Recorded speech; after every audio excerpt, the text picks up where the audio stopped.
अगली सुबह मरचू तुम उसी तरह तोते के रूप में भटको।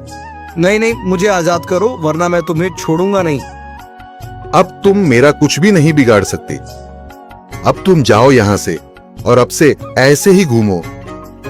अब तुम्हें पता चलेगा कि दूसरों को दर्द देने में कैसा महसूस होता है। इसके बाद वह राक्षस वहां से उड़ जाता है। मरचू और उसकी पत्नी सीता दोनों खुश हो जाते हैं। मरचू पहले की तरह काम करने लगता है। वह और उसकी पत्नी दोनों खुशी खुशी जिंदगी गुजारने लगते हैं।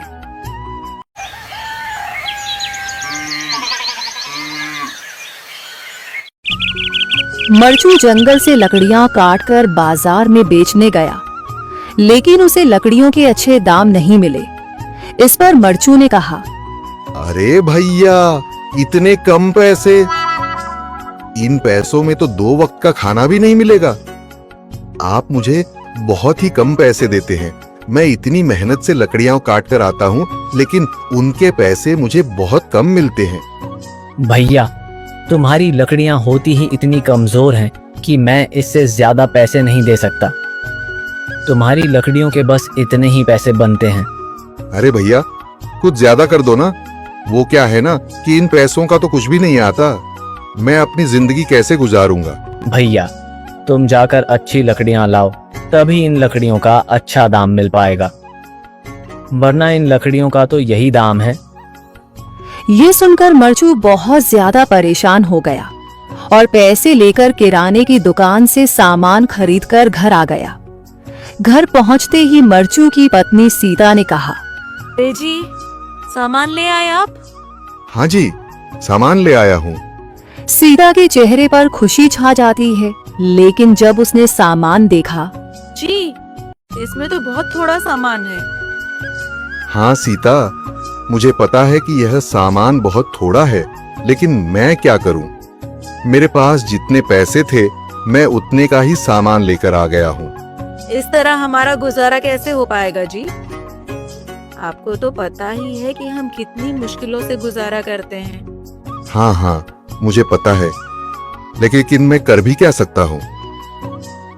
मेरे पास इतने पैसे ही नहीं कि हम एक अच्छी जिंदगी गुजार सकें। इतनी मेहनत कर रहा हूँ, लेकिन फिर भी मेहनत का फल नहीं मिल रहा। इतनी मेहनत से अच्छी लकड़ी काट कर आता हूँ, लेकिन मुनासिब दाम नहीं मिलता। मैं तो बहुत परेशान हूँ। क्या करूँ? कहाँ जाऊँ? अरे जी, आप परेशान न हो, आप कोई और काम देख लें। मैंने कई बार काम तलाशने की कोशिश की, पर किसी ने भी मुझे काम नहीं दिया। ये सुनकर सीता भी काफी ज्यादा परेशान हो गई। मरचू से सीता की परेशानी नहीं देखी गई। उसने अपनी पत्नी सीता से कहा, मैं फिर से जंगल की ओर जा रहा हूँ। अरे जी, अभी मत जाइए ना, वैसे भी शाम हो रही है। आप कल चले जाइएगा, अभी मत जाइए। ठीक है, अगर तुम रोक रही हो तो मैं नहीं जाता। मैं कल चला जाऊंगा। इसके बाद मरचू गांव में घूमने के लिए चला गया। तभी उसे एक आदमी मिला और उसने कहा, कहाँ जा रहे हो भैया? और सुनाओ, क्या हाल चाल है? जिंदगी कैसे गुजर रही है? अरे भैया, तुम्हें तो पता है कि लकड़ियां काटकर कैसे गुजारा होता है। हाँ भैया, तुम सही कह रहे हो।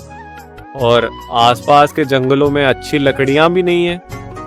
इसके लिए तो जंगल के अंदर जाना पड़ेगा। पर जंगल के अंदर तो काफी सारे जंगली जानवर होंगे। मुझे बहुत डर लगता है भैया। मैं जंगल में कैसे जाऊंगा?